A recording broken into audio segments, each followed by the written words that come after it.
¿Qué seguridad tienes tú que Jesús vive? ¿Cuál es la misión que has identificado en tu vida? ¿Cómo poder reconocer esa misión y ponerla en práctica? Bienvenidos a otro momento de estudio de la palabra de Dios.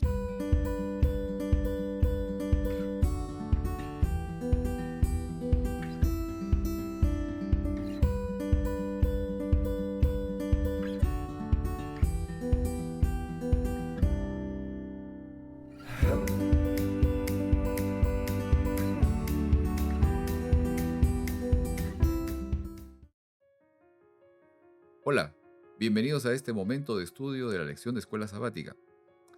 Hola Heriberto. Hola Pedro, hola Hola Margarita. Margarita. Hola, Heriberto. Hola, Pedro. Nuevamente reunidos para el último estudio de este trimestre, el último tema de la lección de este trimestre del estudio del libro de Marcos. Increíble, llegamos a la lección número 13. Qué rápido se ha pasado el tiempo. Ya. Demasiado rápido, demasiado rápido. Y el título de la lección en esta ocasión es El Señor resucitado. Pero ¿qué tal si empezamos con una oración? Sí, ¿Quieres orar? claro, oremos. Padre nuestro, gracias te damos por la oportunidad que nos das de presentar esta lección. Esperamos que sea una bendición para nuestros oyentes. Bendícelos donde quiera que ellos nos estén viendo y escuchando. Que estas palabras sean de beneficio para ellos, de ánimo, porque tú vienes pronto y quieres llevar a tu pueblo al cielo. Gracias y que nos ayuden a estar preparado esta lección. En tu nombre lo pedimos. Amén. Amén. Muy bien. Y quiero leer del libro de Marcos, el capítulo 16, los versículos 19 y 20. Y dice esto, leo de la Nueva Traducción Viviente esto. Cuando el Señor Jesús terminó de hablar con ellos, fue levantado al cielo y se sentó en el lugar de honor, a la derecha de Dios. Y los discípulos fueron por todas partes y predicaron. Y el Señor actuaba por medio de ellos, confirmando con muchas señales milagrosas lo que decían. Es interesante lo que menciona Marcos y me hace ver algunos detalles, por ejemplo, los escritos en el libro de Apocalipsis también. Por ejemplo, en el capítulo 12, el versículo 5, cuando habla de que la mujer dio a luz un hijo que gobernaría, dice, a todas las naciones con vara de hierro, y al dragón le arrebataron el hijo y lo llevaron hasta Dios y su trono. Es interesante lo que coincide aquí. Ahora, yo no sé si ustedes estaban más o menos conscientes de esta parte, ¿no? Asumimos de que el último libro escrito de la Biblia es el Apocalipsis, pero en realidad no es así. O sea, el último libro escrito no es el Apocalipsis. El último libro escrito del Nuevo Testamento es el libro de Juan, el Evangelio de Juan. O sea, Juan escribió después de escribir el Apocalipsis, todavía escribió Juan.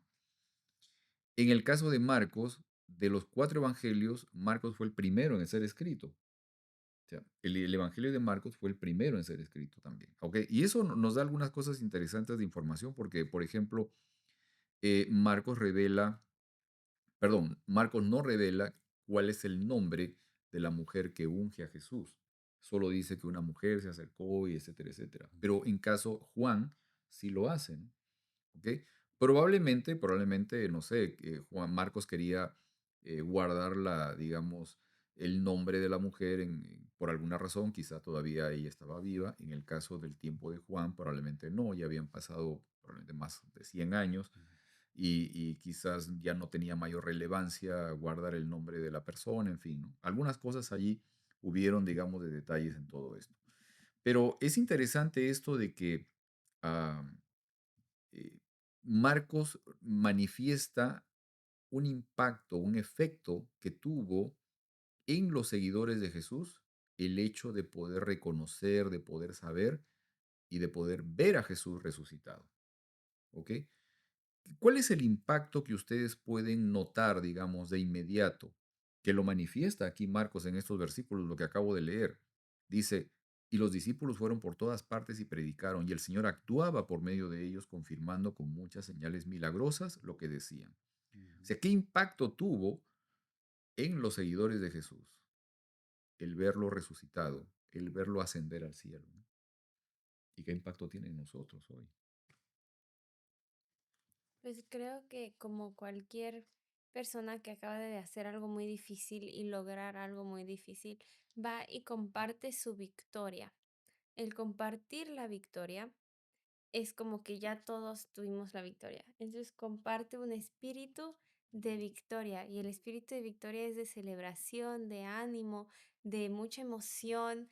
Entonces eso fue contagioso y ese valor, esa como fuerza de haber visto el triunfo que ya fue ganado, pues lo llevaron a todos los que podían compartir. Ujú. Ujú. Sí, yo creo Amén. que ellos habían estado con Jesús, pero cuando Jesús murió, ellos se desanimaron. Ujú. Y después que Jesús resucitó, todo lo que ellos habían vivido antes, entonces se confirmó. Ok, O sea, todo esto les llegó, le regresó otra vez a su mente y es like, todo lo que él nos había dicho, esto está ocurriendo. Y ok, ya la confirmación cuando él fue levantado en el cielo es like, se cumplió todo lo que él dijo que iba a ocurrir. ok. Ahora la pregunta fundamental, que es la pregunta que hemos hecho al comienzo de este estudio. ¿Qué seguridad tienes hoy tú de que Jesús vive? Bueno, tenemos la palabra escrita, Ok, ¿verdad? Y tenemos todo lo que él dijo que se iba a cumplir, que se cumplió. O sea, tenemos la palabra. Muchas veces nosotros nos guiamos por nuestros los sentimientos, ¿verdad? ok, Porque si no lo siento, no es verdad. Pero en realidad los sentimientos no son fiables, ok, ¿verdad? Pero la palabra de Dios sí es. Así es que si la Biblia lo dice, esa es la seguridad más grande que nosotros tenemos, ok, de que Dios lo dijo, lo cumplió en el pasado y lo va a cumplir en el futuro. ok. ¿Qué seguridad tienes, Margarita, de que Jesús vive? Pues, mientras que estaba en un viaje, una de las personas que estaba ahí compartió que alguien le preguntó eso, que él no creía que Jesús había resucitado y se quedó sin muchas cosas que discutir, pero lo pensó y decidió que pues realmente que alguien haya muerto y resucitado es una historia como muy mágica, como es muy mágica y muy, o sea, difícil de creer, maravillosa. Pero el hecho de que haya sido tan maravillosa hace que todo sea maravilloso y todo es maravilloso, porque ¿qué más pudo haber impulsado a los apóstoles que compartieran tanto el cristianismo que se llegó a todo el mundo y ahora el mundo, o sea, mayoría es cristiano? Entonces, realmente tuvo que haber sido algo maravilloso. Y personalmente creo que me gusta lo que este creer, hace en mí, lo que crea en mi vida, mi vida gracias a lo que creo. Y prefiero la vida que tengo gracias a lo que creo que la vida sin creer lo que creo. Amén. Entonces, pues quizás sí es como uno debe decidir de esas cosas de que creo o no creo, pero una vez que cree, yo creo que son más los beneficios de creer que no, entonces, ¿para qué perdérselo? Exacto. Pienso de manera muy semejante, ¿no? Una vez escuchaba un pastor que nos acompañó un día en clase comentando esta parte, ¿no? De que evidencio la obra de Dios, evidencio la vida de Jesús en mí cuando puedo mirar a través del espejo retrovisor, ¿no? O sea, cuando miro hacia atrás y veo todos los puntos en mi vida y unirlos cada uno de ellos y veo la trayectoria que he podido seguir gracias a poder creer en Jesús, confirmo justamente de que Él está vivo y que Él actúa en mí, actúa en mi vida. Muy bien, quiero leer del libro de Marcos el capítulo 16, los versículos 5 al 7. Dice, al entrar al sepulcro, encontraron a un joven vestido de blanco sentado en la parte derecha del sepulcro. Las mujeres se asustaron mucho, pero él les dijo, no se asusten, ustedes están buscando a Jesús de Nazaret, el que fue crucificado. Pues ahora ha resucitado, no está aquí. Pero miren el lugar donde lo pusieron. Ahora vayan y díganle a sus seguidores y a Pedro, Jesús va hacia Galilea delante de ustedes. Allá se encontrarán con él tal como Él se los había dicho antes. Leí esto de la versión Palabra de Dios para Todos. Ahora, eh, hay algunas cosas interesantes y que quería poder, digamos, nuevamente entrar en esta conversación de un asunto previo al tema este de la resurrección, ¿no? Cuando José de Arimatea, que lo vimos la semana pasada, se acercó donde Pilato para pedir el cuerpo de Jesús, Pilato primero se aseguró de que Jesús estaba muerto. ¿Ok? ¿De qué manera se aseguró? O sea, ¿qué cosa fue lo que ocurrió? De qué forma él se aseguró de que realmente Jesús ya había muerto para poder entregarle el cuerpo a José de Arimatea? Bueno, le quebró los pies, ¿verdad? Bueno, a Jesús no, pues. Oh, estaban, ok. La espada.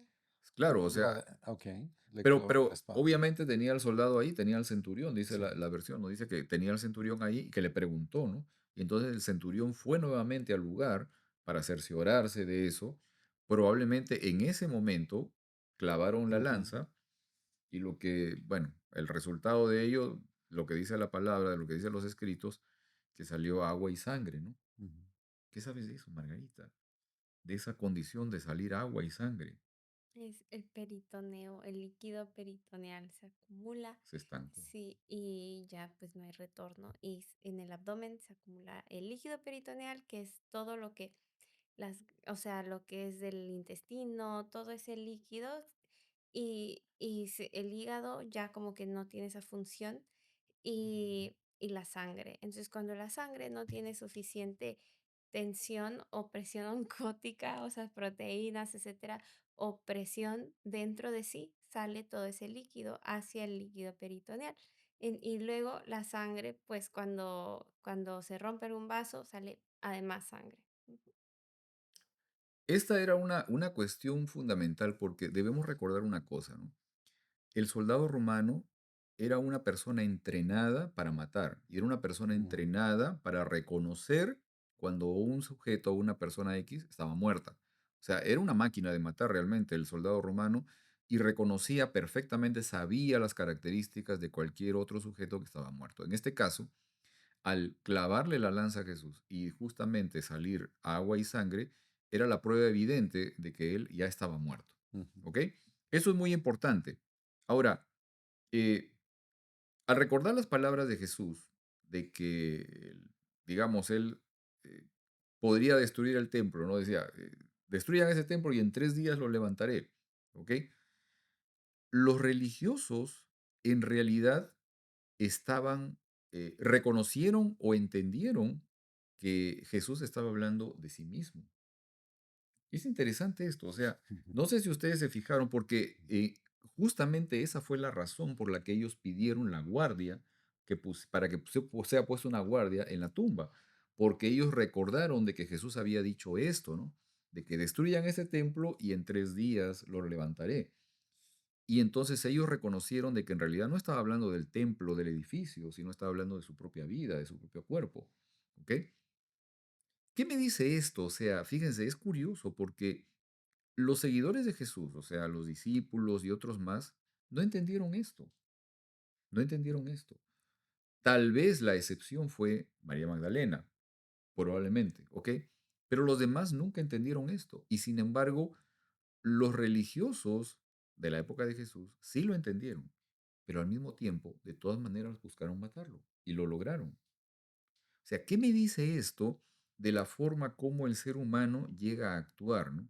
Muchas veces impulsado por sus propios intereses, por sus propios sentimientos contra los demás, ¿no? Bueno, primeramente, ellos lo acusaron de blasfemia porque iba a destruir el templo, pero lo acusaron porque ellos pensaron o lo usaron contra de él, porque ellos le hicieron ver a los demás que él iba, cómo iba a levantar el templo literal en 3 días, pero también ahora vemos que en realidad ellos habían entendido Sí habían que entendido, ¿no? era Que él estaba hablado hablando hablando de de él su mismo. propio cuerpo. Ok. O sea, Ahora, la pregunta también ahí, o sea, entra, ¿no? ¿Cómo es que al darse cuenta o sea, de que sí, reconocieron la imagen que utilizó Jesús. Al final, ellos fueron los primeros que recibieron la noticia Ujú. de que Jesús había resucitado, porque los soldados de inmediato corrieron a decirles eso. Ok, ¿cómo es que no creyeron? O sea, Jesús les había dicho, Jesús les había profetizado el asunto y ellos entendieron la profecía, pero ¿cómo es que cuando ocurrieron las cosas, o sea, la resurrección de Jesús, no creyeron? De todas maneras, no creyeron. ¿Por qué? Su dureza del corazón que tenían. Ellos ya estaban, su mente ya estaba puesta en que Jesús no era quien él decía que él era. No importara las señales, no importara los milagros que ellos vieran, porque ya habían visto muchos milagros que él había hecho, y y eso no, yo creo no lo podemos comprender, como con ah, tantas señales que se cumplieron, y una de las más grandes que ellos sabían que iba a resucitar, por eso es que tomaron acción, porque mandaron que los romanos pusieran a guardias en Ajá, su tumba, ujú. porque en su mente sabían que había posibilidad que ocurriera, o a menos que ellos se lo atribuyeran a que, oh, no, como ellos querían. No, se los van a robar y van a Ah, hacer pensar que en realidad resucitó cuando en realidad se robaron el cuerpo de Dios, ok. de Y Jesús. no creo que realmente no hayan creído, o sea, no creo que el tema es creer o no creer, porque en algún punto todo el mundo va a haber visto que lo de Dios es cierto. El punto es qué decisión tomas a partir de eso. Porque, por ejemplo, hasta los satanistas creen en Jesús, Claro, creen en Dios claro. y deciden no ir a favor de eso. Entonces, es el orgullo que tenían el faraón, por ejemplo, también vio muchas señas y no quiso dejar ir a los israelitas. Es Ujú, la dureza del corazón, el orgullo, el ponernos a sí sobre Dios. Ujú. ujú, Claro que sí.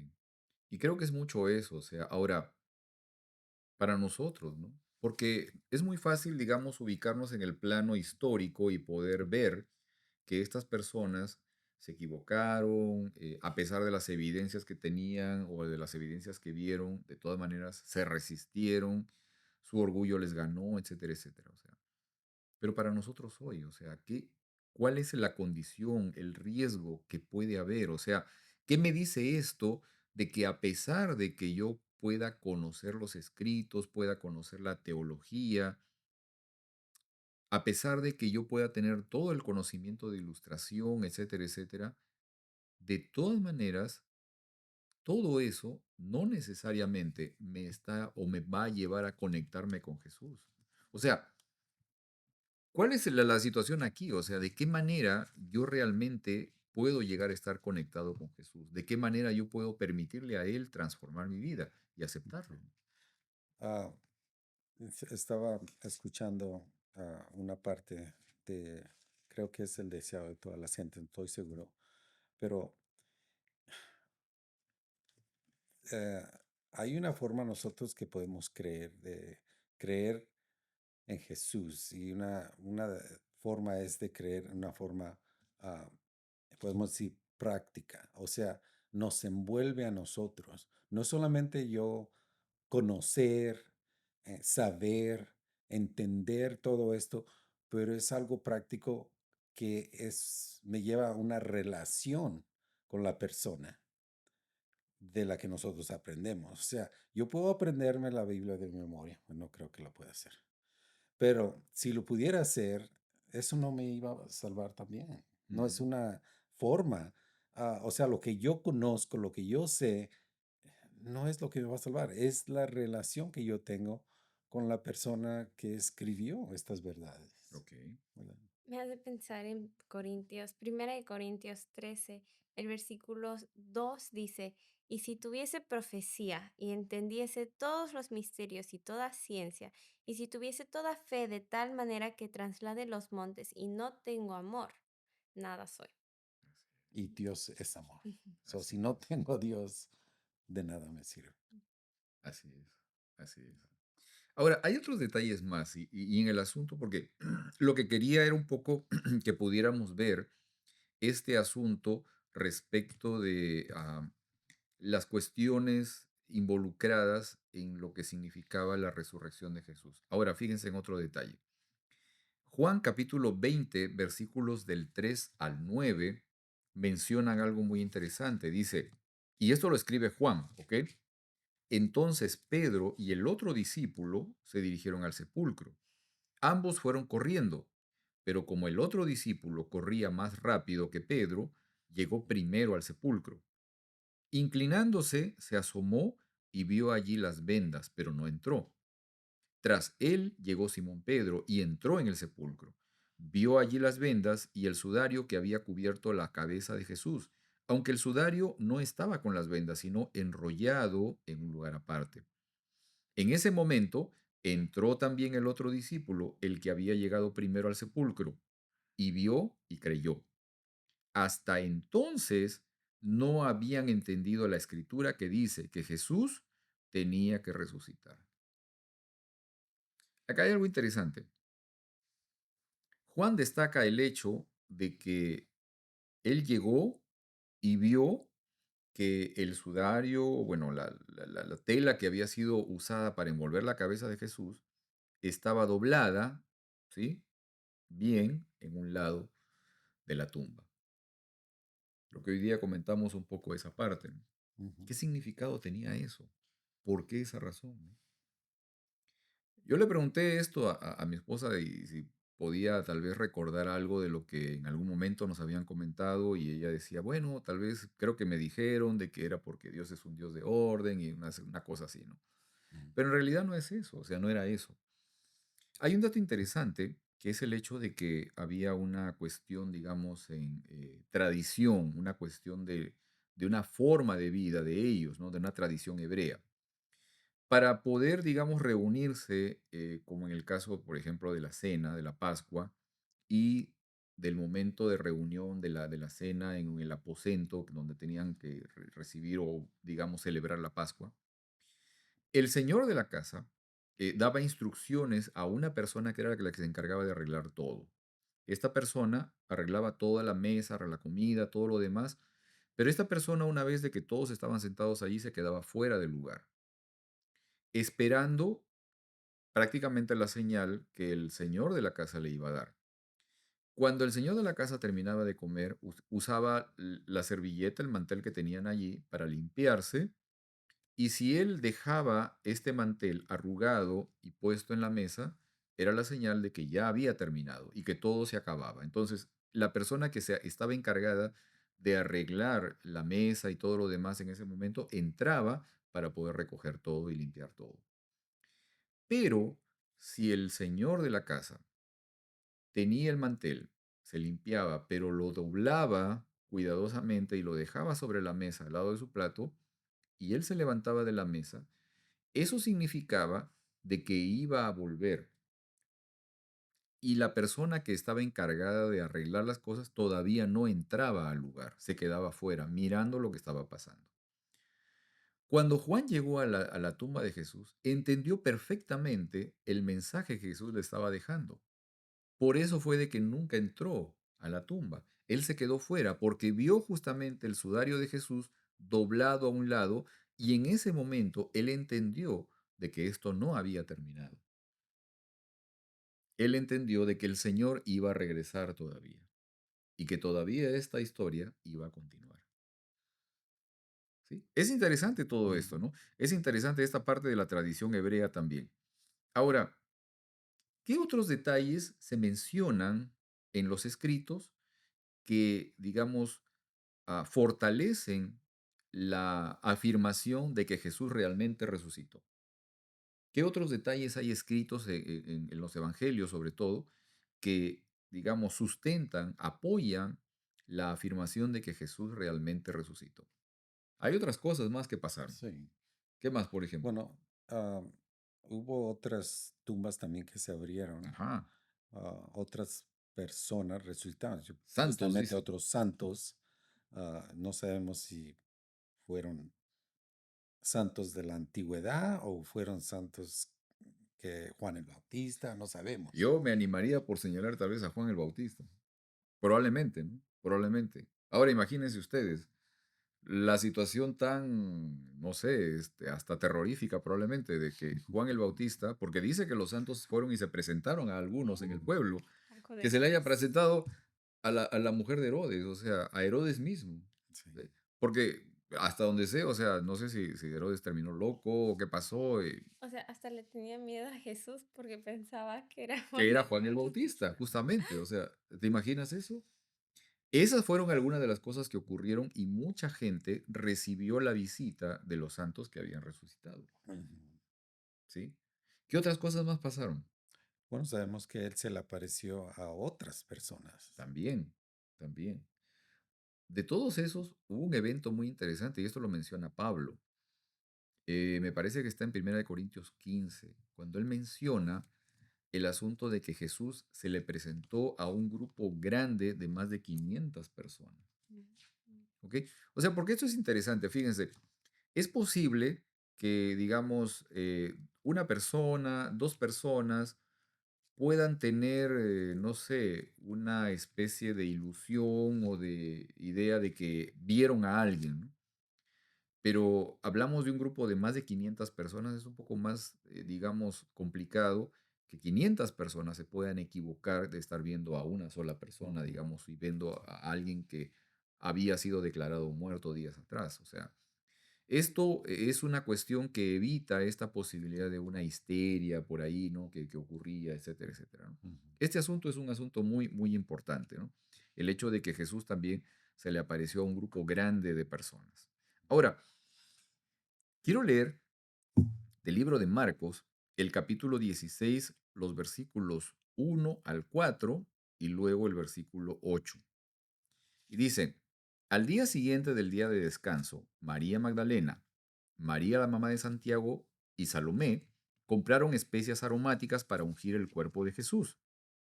Muy temprano, el domingo en la mañana, tan pronto como amaneció, fueron al sepulcro. Por el camino decían entre ellas, ¿quién nos va a ayudar a mover la piedra de la entrada del sepulcro? Pero cuando llegaron, vieron que alguien había movido la enorme piedra de la entrada. Entonces las mujeres salieron corriendo del sepulcro asustadas y sorprendidas, no dijeron nada a nadie porque estaban llenas de miedo. Ok.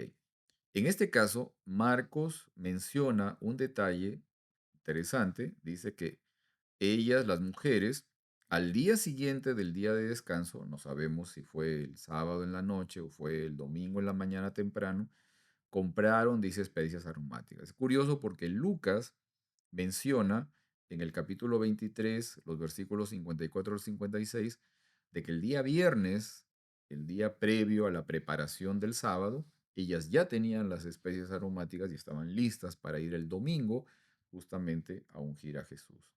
Pero bueno, como fuese, el hecho es de que estas mujeres fueron casi de las primeras en enterarse de que Jesús justamente había resucitado.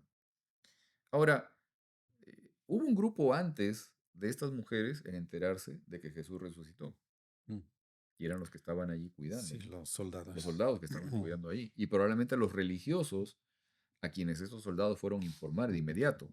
Ok, ¿qué diferencias podemos notar en las reacciones de ambos grupos? O sea, porque ambos estaban sorprendidos, pero en el caso de las mujeres fueron a contar de inmediato y estaban alegres. En el caso de los religiosos, la reacción fue diferente, ¿no? Sí, ellos fueron a preparar la historia que le iban a dar a la gente, Al pueblo. al pueblo. Dice Elena G. de White que les querían como sobornar a los soldados para mentir. Exacto. Mm. Ahora, ¿crees que estos dos grupos pueden seguir existiendo en el presente? O sea, ¿será que en algún momento, con acciones, con palabras, se buscó ocultar incluso la existencia de Cristo? Tal vez alguno de nosotros, de alguna forma, hizo eso también en algún momento, que ocultamos o procuramos ocultar la existencia de Jesús.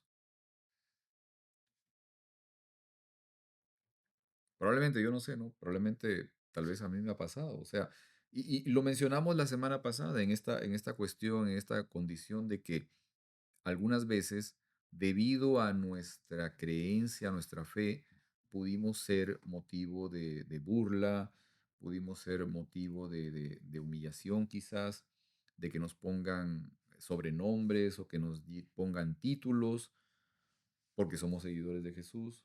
Y de alguna manera, tal vez nuestras acciones buscaron alejarse de aquellas burlas, de aquellas cosas que nos estaba pasando, ¿no? Bueno, en mi caso personal, yo creo que no fue tanto, ah, fue más por ignorancia, no sabiendo, porque en realidad yo no creía en Jesús, porque no, o en realidad no, no creía que que yo necesitara de Jesús, Ujú. porque en realidad yo reaccionaba de la manera de, yo no hago esta cosa, yo no hago esto, yo no hago esto, pero, o sea, m- mi realidad era de que no necesitaba a Jesús, o sea, estaba negando también a Jesús en mi ignorancia, Ya. porque no creía que en realidad yo lo necesitaba, Ujú. cuando en realidad no veía mi condición real, que todos somos pecadores. Exacto, exacto. Sin importar la condición como nosotros nos creamos, que somos moralmente, estamos firmes, nada de eso me quita mi pecado, que solo ah, Cristo me puede quitar. Claro, claro. Muy bien, quiero leer del libro de Marcos el capítulo 16, los versículos 14 al 18. Leo de la versión Palabra de Dios para todos esto. Después Jesús se apareció ante los 11 cuando estaban comiendo. Él los regañó por no tener fe y por no creer lo que dijeron quienes lo vieron después de resucitar. Jesús les dijo, vayan por todo el mundo y anuncien la buena noticia de salvación a toda la gente. El que crea y sea bautizado será salvo, pero el que no crea será condenado. Y estas señales acompañarán a los que hayan creído. Expulsarán demonios en mi nombre y hablarán en otros idiomas sin haberlo aprendido. También tomarán serpientes en las manos y si llegan a tomar veneno no les hará daño. Además podrán sanar a los enfermos tocándolos con las manos. Hay algunas cosas que quería que pudiéramos conversar, tal vez compartir brevemente, ¿no? Eh, ¿Qué razones ustedes encuentran tal vez o digamos, cómo ven esta parte de que por qué habrá sido que Jesús al resucitar se presentó primero con las mujeres? ¿No?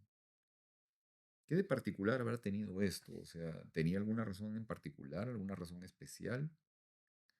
¿Qué es lo que No, ocurrió allí? no, no creo que él discriminaba. Yo creo que él entendía que la mujer es siempre más sensitiva a lo espiritual Ok, que el hombre.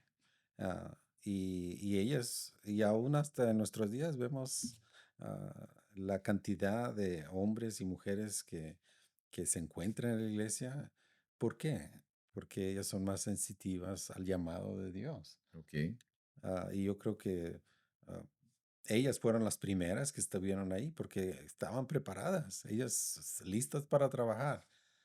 No había ningún hombre ahí porque estaban asustados y ok, estaban en sus casas, ok, sí, ¿verdad? es cierto, sí. ¿Qué piensa Margarita? Sí, también creo que las mujeres son las primeras en convertirse y luego convencen quizás a su marido y después toda la casa, pero Claro. sí, sí, no sé si fue por eso, pero también era que ellas estaban, también estaban las primeras ahí, Mm, las más listas, temprano en la mañana. Mm. claro que sí, claro que sí. Es también, lo buscaron primero. Yeah. Exacto, exacto. Ahora, Jesús menciona algo interesante aquí. Dice, Jesús les dijo, vayan por todo el mundo y anuncien la buena noticia de salvación a toda la gente. Ahora, quiero preguntarles algo a los dos, ¿no? ¿Será posible guardar silencio respecto del Dios al que conocemos? O sea, ¿qué es lo que nuestras vidas mencionan o hablan? ¿No? Sin palabras, ¿no? ¿De quién o a qué revela nuestra vida, nuestras vidas? ¿No? ¿Será posible que nuestras vidas no manifiesten nada? ¿O es que a través de nuestras vidas nosotros estamos revelando el Dios al que conocemos? ¿Qué piensan? En realidad, como vivimos nosotros, damos a saber en quién creemos. Ok, Si nosotros vivimos una vida de abnegación, una vida de obediencia, una vida de amor, estamos siendo un ejemplo vivo para las personas que están a nuestro alrededor. ok, Ah, no sé. Yo creo que es difícil, o sea, creer algo y no involucrarse en ello. O sea, Jesús produce el querer como el hacer. ujú, Entonces, una vez que uno tiene ese encuentro con Dios, también se pone muy activo en la obra de Dios. Y eso pues se manifiesta. Um, Hace poco no sé de qué estamos hablando, y me dijo, me sorprende mucho eso porque para ti la religión es algo muy importante en tu vida. Y yo nunca dije, la religión es algo muy importante en mi vida, pero, pero pues la persona entendió eso porque pues de repente no me junto con tales porque me toca ir a la iglesia o porque tengo que venir a grabar o porque en tal hora hay grupo pequeño así como de repente, o sea, se interpone y pues sale en la conversación, ¿no? O sale pues algún proverbio, fue así un dicho. Entonces, pues se va por detallitos, las personas van viendo cómo involucra nuestro día a día todo lo que hacemos con Dios. Ujú. Ujú, ok. Definitivo. Pienso que, en definitiva, o sea que creamos o que no creamos, o sea que seamos religiosos o no lo seamos, sea que, digamos, manifestemos ser personas, no sé, ateas o agnósticos o lo que fuese. Como fuese, siempre nuestra vida va a estar revelando algo, ujú, siempre. O sea, nuestra vida siempre va a estar revelando aquello en lo que creemos, aquello en lo que seguimos, aquello que tenemos dentro es lo que se va a estar manifestando en nuestras acciones, en nuestras palabras, en cada uno de nuestros actos, ujú, siempre, ¿ok? Entonces, creo que de manera abierta, o sea, sin palabras, siempre nosotros vamos a estar revelando el Dios que tenemos dentro, sea cual fuese, sea cual fuese, ¿ok? Ahora, Jesús manifestó algo también muy interesante y él dijo, vayan por todo el mundo y anuncien la buena nueva, la buena noticia de salvación a toda la gente. ujú. ¿Cuál es esa buena noticia? ¿Cuál es esa buena noticia de salvación que debemos anunciar al mundo? O sea, nosotros la anunciamos por nuestra forma de vivir, pero la noticia que debemos de dar al mundo es Jesús resucitó y Jesús murió por nuestros pecados. ¿Ok? Jesús nos da otra oportunidad de salvación. Él es el único que nos ha dado salvación y es el único que nos da perdón. So, ese es el anuncio de salvación, que Jesús resucitó. Primeramente, Él murió por nosotros, Él resucitó y Jesús nos perdona. ¿Ok? ¿Qué piensa Margarita? Estoy de acuerdo. Sí, muy Sí. bien. La buena noticia. Fíjense que es interesante que tal vez durante todos los escritos en el Antiguo Testamento, sobre todo, hay una concepción muy marcada de poder ver a Dios como un ser enojado con el ser humano, ¿no? Porque el ser humano se alejó de él, Ujú, ¿ok? Y es interesante ver que la revelación de Jesús, la manifestación de Jesús a la humanidad, es el de poder traer, de revelar a un Dios que en realidad no está enojado con el ser humano, sino de que busca restablecer la relación perdida con el ser humano, con su ujú, creación. ¿Sí? Y creo que esa es la buena noticia, ¿no? La buena noticia que el Señor nos trae y es la buena noticia que el Señor nos pide también que compartamos. Esa posibilidad de poder dar a conocer a un Dios de amor, un Dios ujú. que no está enojado con la humanidad, sino que es un Dios, un ser que busca restablecer su relación con nosotros. Y esa relación, o ese anuncio, perdón, la podemos expresar no necesariamente con palabras, sino justamente a través de una forma de vida y de un vínculo, una relación con nuestros semejantes, Mm, que creo que es lo fundamental. Creo también que muchas veces vemos el enojo como algo malo, pero el enojo realmente para mí es algo bonito. No, porque en sí demuestra dolor. El enojo es como un dolor que produce como el enojo, ¿no? Porque, pero detrás de ese enojo hay dolor. Y no sé si ustedes han notado en relaciones cuando ya ni hay enojo, es que ya ni le importa a la persona, como que ya y si hay enojo, todavía le importa, o sea, le importa tanto que le produce dolor, le produce algo. Entonces, tanto le importamos a Dios que se enoja cuando hacemos cosas mal, y eso es bonito. O sea, es bonito que tanto lo que le importa es que realmente le hiere lo que nosotros hacemos. Entonces, y lo bonito es que él no se enoja por mucho tiempo. O sea, se enoja porque obvio, o sea, es alguien que siente y le dolió nuestra acción, pero no se enoja por mucho tiempo, sino que se enoja y perdona rápidamente. Está bien, ¿no? Cuando enojarse no es algo malo, lo que pasa es enojarse y quedarse enojado, pero pero él no, él es rápido en que se le pase el enojo, y eso es muy bonito. Amén. ujú.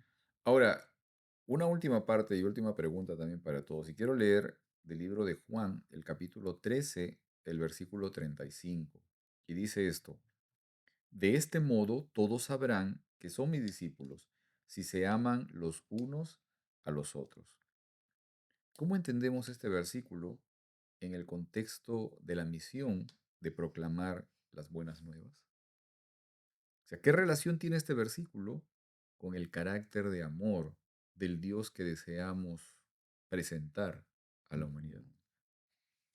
Bueno, podemos nosotros presentar el Evangelio personalmente por mi actitud, mis acciones, pero también en comunidad se muestra de la misma forma. Cuando yo muestro amor entre un grupo de personas que afectan y que todo el mundo está mirando. O sea, no solo mira cómo yo me comporto, pero yo cómo me comporto en grupo también. Ok, Y yo creo que ese tiene un efecto porque la gente ve y dice, wow, yo quiero ser parte de ese grupo, porque parece que ellos se aman entre ellos. Y yo creo que ese es el propósito de hacerlo en un grupo. Cuando hay amor y se muestra, la gente de alrededor ve y quiere ser parte también. amén, Creo que es el meollo de todo. O sea, Jesús pudo haber matado a todos desde un principio y que nadie viviera o forzado a todos a amarlo. Y no, o sea, el punto es una decisión de amar.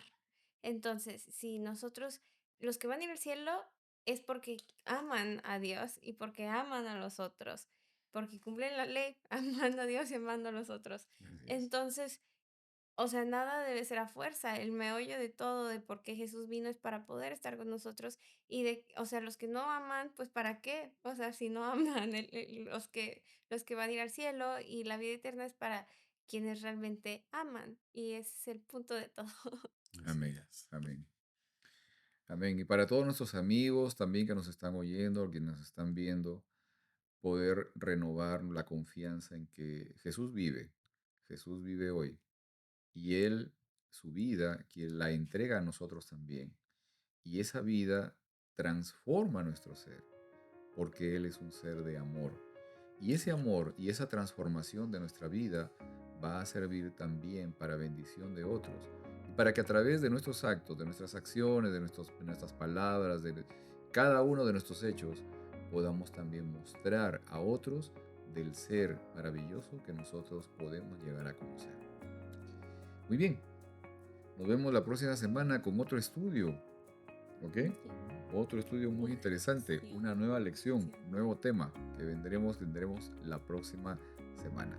¿Ok? ¿Qué tal si terminamos con una oración, Margarita? me parece bien. A ver, Querido Dios, gracias por culminar este tema con la gran esperanza de tu venida, con la gran esperanza de que estás vivo y has ganado, eres victorioso y nosotros también somos triunfadores.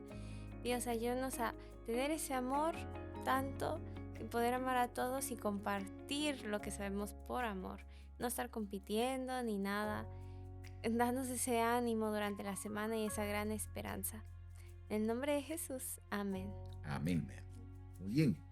Nos vemos entonces la próxima semana. ¿Sí? Con una nueva lección. Con una nueva lección. Muy bien. Nos vemos entonces la próxima semana, amigos. Hasta luego.